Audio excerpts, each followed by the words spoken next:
Era estranho para ela estar naquele lugar, ainda mais com a presença infantil do grande mago. Estava irritada com ele.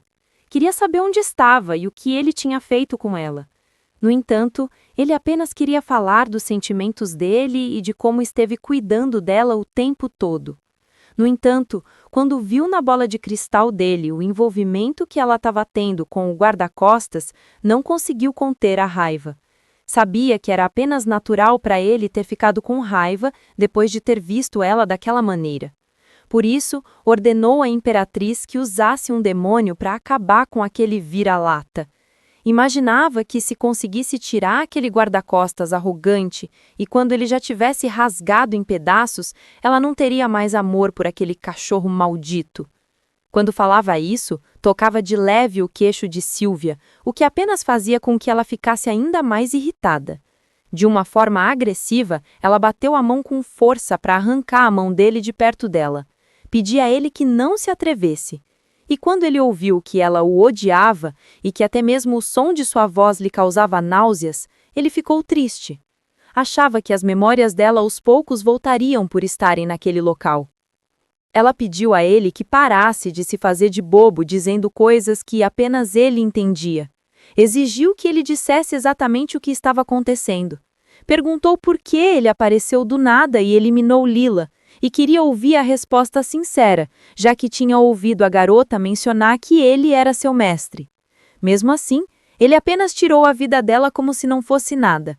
E não adiantaria nada começar a mentir, pois ela já sabia que ele havia levado Lila quando ela ainda era criança. Mas o que ela não sabia é que mentir nunca foi a intenção do grande mago. Ele contou que aquela garota não tinha mais necessidade alguma para ele, se tornando inútil, e fez com ela apenas o que era acostumado a fazer quando os seus brinquedos quebravam. Falava que Lila não passava de uma ferramenta destinada a unir os dois, e quando falou isso, começou a segurar forte a mão de Silvia. Apesar da protagonista visivelmente irritada, o grande mago não se importava e continuava a tocar sua mão. Ele falou que Lila serviu até certo ponto. Tudo estragou quando ela deixou o ciúme consumi-la.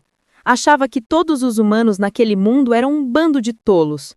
É claro, ele estava tirando da somatória ele mesmo e Silvia. E era por isso, por serem os únicos perfeitos, estavam destinados a se unirem para sempre. Silvia estava até tremendo, tentando puxar o braço para não ter nenhum tipo de contato com aquele ser insignificante. Ela não sabia de onde vinha tanto rancor, mas todos os sensores do corpo dela ficavam em alerta quando aquele homem ficava perto dela. Mesmo não querendo ser ouvido, ele começou a contar uma história. Falava que ele existia desde o momento em que o mundo foi criado pela primeira vez. Falava que quando o Criador fez aquele mundo, tratou tudo como um grande brinquedo. Brincava com ele quando bem queria. Como resultado, a vida naquele mundo era tão caótica quanto o próprio inferno. Mas aquele ser divino deveria ter se cansado de brincar com o mundo, porque apenas o ignorou e começou a negligenciar. E assim, aquele mundo continuou a existir sem nenhuma regra ou ordem, e foi ocupado por humanos tolos. Também tinha demônios, que eram apenas leais aos seus instintos básicos. Até os próprios espíritos podiam agir como bem quisessem. Com a gentileza e nobreza em meio a todo aquele pandemônio, ele era o único humano com juízo no lugar. Via constantemente os demônios atacarem os seres humanos. Às vezes ele atacava alguns demônios apenas para demonstrar aos seres humanos que ele era superior a todos. Mas, se precisasse, ele também estava disposto a castigar os seres humanos que o desrespeitassem. Na verdade, ele possuía habilidades poderosas, como um semideus. Ninguém mais tinha poderes como ele. Era como se ele tivesse recebido um tratamento especial. Ele era o escolhido, e sabia disso. No entanto, num certo dia, tudo mudou. Olhou para o céu e notou que estava tendo uma chuva de estrelas, como se o céu estivesse caindo. Em meio a tantas estrelas, uma delas parecia maior, e era a única que parecia estar em colisão com aquele mundo. Ele achou estranho o fato daquela única estrela estar caindo e resolveu acompanhar a trajetória que a levaria até a verdade fundamental. Mal acompanhava a estrela, viu quando ela tocou a terra e dela emergiu uma grande luz, e da luz ele pôde ver uma silhueta. Por mais que olhasse, achava aquele ser estranho. Era uma mulher, e ela estava em lágrimas. Usava uma roupa diferente da usual no mundo dele. Ele nunca tinha visto aquilo antes. Ele sabia, porque já conhecia todos os humanos que viviam naquele mundo. No entanto, pôde notar que os poderes daquela pessoa eram muito maiores do que os dele. A mana também estava dominando o ar ao redor. Estava a chamar por sua mãe. Queria saber onde estava e aonde estava a pessoa que esteve do lado dela por todo o tempo. A mulher tinha vindo de uma dimensão diferente. Ela disse que era uma paciente em estado terminal no mundo onde vivia originalmente. Depois de conversar um pouco com aquele homem, a mulher então percebeu.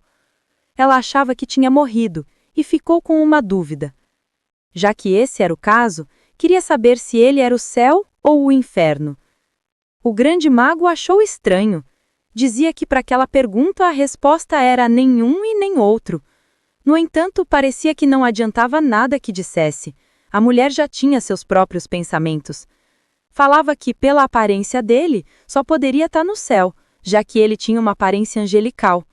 E quando disse isso, olhou para ele de uma forma diferente. Naquele momento ele soube que ela poderia dar trabalho para ele no futuro. Por isso, determinou que jamais tiraria os olhos de perto daquela mulher.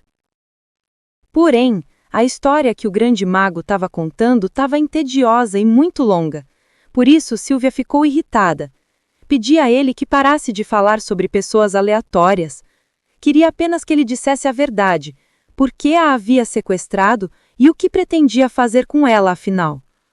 Mas o grande mago explicou que aquele era o ponto inicial de tudo. A mulher que ele acabou de descrever, na verdade, era Silvia. Sempre foi ela. Contava que ela era uma mulher de outro mundo que foi escolhida pelos deuses, a mesma mulher que uma vez liderou aquele império, e foi ele mesmo quem deu o nome de Silvia para ela. A protagonista ficou horrorizada com tudo que estava escutando daquele mago imundo. Ela sabia que não era daquele mundo, e isso era um fato. No entanto, não foi assim que as coisas aconteceram. Ela havia chegado ali num dia seguinte ao aniversário de Silvia. Não havia chegado no mundo da forma com que ele descreveu, pois ela ainda se lembrava da sensação de ter se olhado no grande espelho. Foi quando ele falou que, tecnicamente, ela não estava errada, mas não se referia à chegada dela atual, não aquela que todos nós vivemos no começo, onde Silvia aparecia com o pijama hospitalar e tomando soro. Ele estava se referindo à primeira vez que chegou no mundo. A protagonista ficou com os olhos arregalados. Não sabia exatamente o que o grande mago queria dizer com aquela história de primeira vez que estava naquele mundo. Ele confirmou, falando que estava prestes a contar a ela tudo o que aconteceu. Era uma história sobre a primeira vez que ela chegou naquele mundo. Assim que Alan viu aquela mulher, perguntou-se o que estava acontecendo. Viu que, de repente, ela começou a irradiar uma luz diferente e, daquela forma, parecia que ela estava absorvendo a mana ao redor. Como consequência, seus olhos foram mudando de cor. Agora parecia que estavam carregados de universo de constelações refletidas em seu olhar. Era nítido que cada vez mais aquela mulher ficava perigosa. Agora tinha certeza de que não poderia sequer tirar os olhos dela por um instante. Mesmo assim, estava claro que ela não tinha sequer noção do quanto era forte, sem mencionar que a energia que ela estava emanando havia ficado 10 vezes mais forte do que no início. Era certo que aquela mulher era muito abençoada. Ela repentinamente havia sido enviada de uma outra dimensão até ali. Estava claro que alguém havia escolhido ela. Estava sendo favorecida por essa escolha. Por isso, perguntou a ela como se chamava. Para sua surpresa, a mulher parecia não se lembrar do próprio nome. Falava que se lembrava da família e de alguns outros parentes. No entanto, começou a chorar ao lembrar que não sabia o próprio nome. O choro e as lágrimas contidas daquela mulher começaram a irritar Alan, que precisou fazer algo a respeito. Falava que, em primeiro lugar, aquele não era o pós-vida, Era apenas um mundo diferente e inabitado por muitos seres vivos. Não sabia por que tinha sido enviada para ali. E o fato dela não saber o nome poderia ser que os deuses estivessem dando a ela uma segunda chance, um novo recomeço, já que o nome carregava um significado especial e também muito poder. Dizia que era por isso que ele dava nome a todas as coisas que apareciam naquele mundo desolado. Até mesmo o nome dele ele mesmo havia se dado. Contava com alegria que se chamava Elan. Apesar da grandiosidade do nome dele, ela parecia não se importar, e isso deu a ele ainda mais necessidade de mantê-la sob controle. Precisava impedi-la antes que ela crescesse e percebesse a verdadeira expansão dos seus poderes.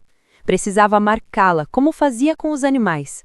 Por isso, ele resolveu dar a ela um nome. Aquilo seria como uma marca, dizendo que ela era propriedade dele.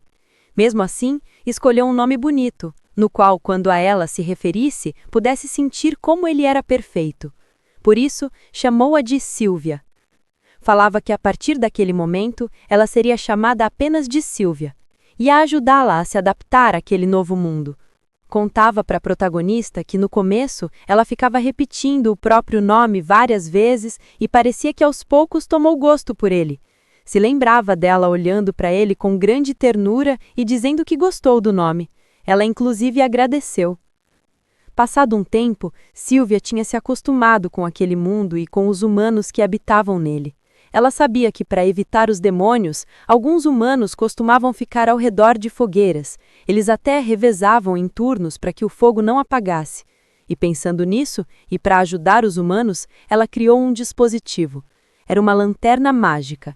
Ela nunca se apagaria, nem mesmo na chuva ou em grande ventania. E ela presenteou aqueles humanos com aquela lanterna mágica. Ela sorria e dizia que ela mesma havia criado e queria que eles usassem. Assim não precisariam ficar no meio da chuva ou no tempo de frio apenas para manter o fogo aceso. Aos poucos, ela foi ganhando a confiança e a gratidão dos humanos. Enquanto todos os humanos agradeciam a ela pela generosidade, o ódio do grande mago só aumentava. Achava que ela era ridiculamente irritante. Os grandes poderes que foram concedidos a ela eram apenas para demonstrar o quanto era superior àqueles humanos imundos, e ela estava desperdiçando, ajudando-os. Usava os conhecimentos da vida antiga e o conhecimento daquele mundo. Ela passou a ensinar e a zelar de todos aqueles animais imundos, e vê-la fazendo isso deixava ele bastante descontente. Mesmo assim, ela parecia bastante animada e entusiasmada. Cada grande descoberta ela tentava dividir com ele. Ele, que sempre estava em cima de uma árvore tentando escapar da energia imunda daqueles seres rastejantes. Mas não adiantava o que fizesse. Parecia que Sílvia sempre encontrava uma razão para chegar perto dele. Daquela vez, dizia alegre que tinha terminado a torre mágica. Falava como se ele tivesse feito algo, sendo que a ideia principal havia sido dela, e ela havia elaborado tudo do começo ao fim. Mesmo assim, ela insistia em dizer que era tudo graças a ele. Na época, ele não entendia por que ficava constantemente de mau humor. Achava que ela fazia um escândalo por nada. Ele odiava ela com todas as forças. Contava que a gentileza que mostrava aos outros e aquele sorriso brilhante era tudo mentira. Falava com rancor, porque se ela tivesse mostrado aquelas coisas apenas para ele, poderia pensar de forma diferente. Mas ela tratava qualquer pessoa da mesma forma. Por que tinha que sorrir para todo mundo? Ele odiava que ela fosse tão gentil com qualquer um. Queria que ela parasse de fingir. No entanto, ela continuava. Aquele olhar fazia ele pensar que era especial. Queria que ela parasse de atuar. No entanto, parecia que ela se mantinha no papel de boa atriz o tempo todo. Elan contava para a protagonista que até mesmo Sílvia chorou um dia que ele havia se machucado. Também tinha vezes que o surpreendia com uma coroa de flores e insistia até colocá-la na cabeça dele. Ele realmente odiava o que sentia por aquela mulher. Ela sempre chegava gritando o nome dele, contava as coisas agradáveis que tinha feito em seus dias. No entanto, um dia foi diferente. Ela chegou falando que havia feito um contrato com o rei espiritual. Aquilo foi diferente. Elan ficou furioso e não sabia exatamente por que sentia aquele sentimento horrível. Inicialmente, achou até que ela estivesse fazendo uma brincadeira, pois achava difícil que um rei espiritual pudesse formar contrato com uma humana. E quando ela contou que havia feito o contrato com o rei dos espíritos, o espírito do vento, Elan ficou ainda mais horrorizado. Foi natural, assim, que o espírito do vento observasse aquela pessoa em sua frente. Notou que o grande mago Elan não valia nada. E Elan também não gostou nem um pouco de saber que Sylvia havia invocado o rei dos espíritos. Sempre achou que aquele rei espiritual era alguém muito superficial. Para o espírito do vento também foi uma surpresa notar que alguém, além de sua invocadora, conseguia vê-lo. Isso demonstrava que a pessoa em sua frente tinha um poder enorme. Enquanto o grande mago contava para Sylvia os relatos do passado, deixava claro que, assim que soube do contrato, ele o reprovou por completo. Lembrava que, na época, ficou bravo e perguntava por que Sylvia pretendia ter negócios com o rei dos espíritos. Explicava para ela que ele, como os outros espíritos, era apenas um ser que não se importava com nada além do reino espiritual. Mas, é claro, não era assim que ela via as coisas. Dizia que, graças a ele e aos seus vastos poderes, todos haviam conseguido tornar o solo mais fértil e a população estava crescendo. O grande mago contava para a protagonista como ela havia sido ignorante e teimosa por achar que realmente precisaria da ajuda daquele espírito insignificante. Mesmo quando estava sendo contestada, ela ainda agia como se devesse satisfação ao grande mago. Falava que sabia que havia sido imprudente, no entanto, não tinha outra saída. A forma como Sylvia sempre quis fazer daquele mundo um lugar melhor sempre irritou o grande mago, que achava que Sylvia deveria parar de perder tempo e apenas focar nele. Ele sempre tentou alertá-la, mas nunca entendeu ao certo por que ela tinha aquela fixação em querer ajudar os mais desfavorecidos.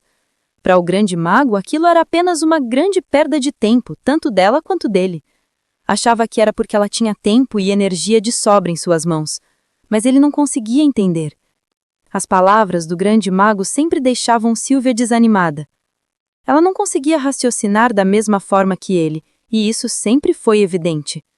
Pelo menos para o espírito do vento, que podia ver o jeito que os dois se tratavam e a forma que Sylvia queria abraçar o mundo e ajudar a todos, diferente da forma mesquinha com que o grande mago tratava todas as pessoas. Elan sempre se mostrou uma pessoa muito vazia e um ser humano egoísta. E quando voltava para a torre mágica, o grande mago sempre se estressava. Não acreditava que Sylvia havia traído ele daquela forma, ao fazer um contrato entre um espírito e um ser humano.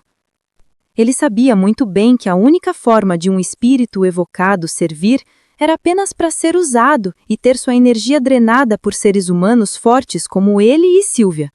Mas, se ela não iria usar o espírito do vento para seu próprio propósito, para que ficar grudada com ele dia e noite? Talvez, sem notar, o grande mago estivesse tendo uma das suas primeiras crises de ciúmes. Só de pensar que, ao invés de ficar com ele o tempo todo, Sylvia iria dividir seu tempo com o espírito do vento, isso fazia o sangue do grande mago ferver. No entanto, Sylvia e o espírito do vento começaram a dividir momentos extraordinários. Ela contava para ele sobre as comidas do mundo humano, o mundo em que ela havia vivido por muitos anos. Foi Sylvia quem ensinou ao espírito do vento a se alimentar como os humanos. Falava para ele que suco de maçã e comida cozida era muito boa e até mesmo o incentivou a tomar forma humana para desfrutar daquelas comidas. Contava como todas elas eram preparadas e isso atiçou a curiosidade do espírito do vento. E quando Sylvia sorria, ele não se aguentava. Achava que a coisa mais linda do mundo havia acabado de acontecer em sua frente. Convivendo com ela, a cada dia mais ele se tornou capaz de começar a entender as diversidades humanas. Foi ela quem ensinou a ele o que era ovus benedicti. Ela sempre insistia para que ele tomasse uma forma humana e provasse as delícias que ela cozinhava. Dizia que, além de cozinhar ser mais nutritivo para os alimentos, também era uma maneira de dividir com as pessoas queridas um pouco de sentimento. Com isso, certo dia, ele tomou coragem. Dizia que estava pronto para aprender os costumes dos humanos e mostrou para Sylvia pela primeira vez a sua forma humana. Era um pouco diferente da forma espiritual, mas mesmo assim era tão bonito quanto. Naquele dia, Ele comeu a comida oferecida por Sílvia, se deliciou pela primeira vez com comida humana e ficou maravilhado. Na ocasião, Sílvia ficou preocupada, pois o espírito não parava de tremer. Era uma sensação nova e ele dizia a ela que não se preocupasse. Ele estava assim porque achou tudo aquilo muito incrível. Conseguiu descrever até mesmo a sensação de mastigar a comida com a boca e os sabores que estavam espalhados por sua língua e garganta. Era tudo tão perfeito que ele quase teve vontade de chorar. Sílvia, aos poucos, estava entrando no coração não apenas do grande mago, mas também do rei dos espíritos, que passava muito tempo com Sílvia. E, é claro, o grande mago notou a forma com que o espírito do vento olhava para ela. Era a mesma com que o próprio mago olhava. Isso fez com que o sentimento de desprezo pelo espírito do vento aumentasse a cada dia. Ele odiava cada parte daquele ser desprezível. Achava que Sílvia não podia simplesmente deixar de passar um tempo com ele para ficar deslumbrada pelo espírito do vento. Era estranho. Ela sempre estava ao lado dele desde que chegou naquele mundo e, por culpa daquele maldito espírito do vento, agora ela passava dias inteiros com ele. Ouviu uma vez que ela adormeceu e o grande mago observava como o espírito do vento olhava para ela. Parecia querer cobiçar aquela mulher que pertencia ao grande mago por direito. Naquela época, o espírito do vento ousou até mesmo tocar no cabelo de Sílvia quando ela estava adormecida. Era nojento ver a forma com que aquele rei dos espíritos olhava para Sílvia. O grande mago já estava cansado daquilo, e foi daquela vez que tomou uma grande decisão. Tudo o que ele precisava era reunir um pouco mais de poder, e assim eliminar de uma vez por todas aquele espírito do vento maldito.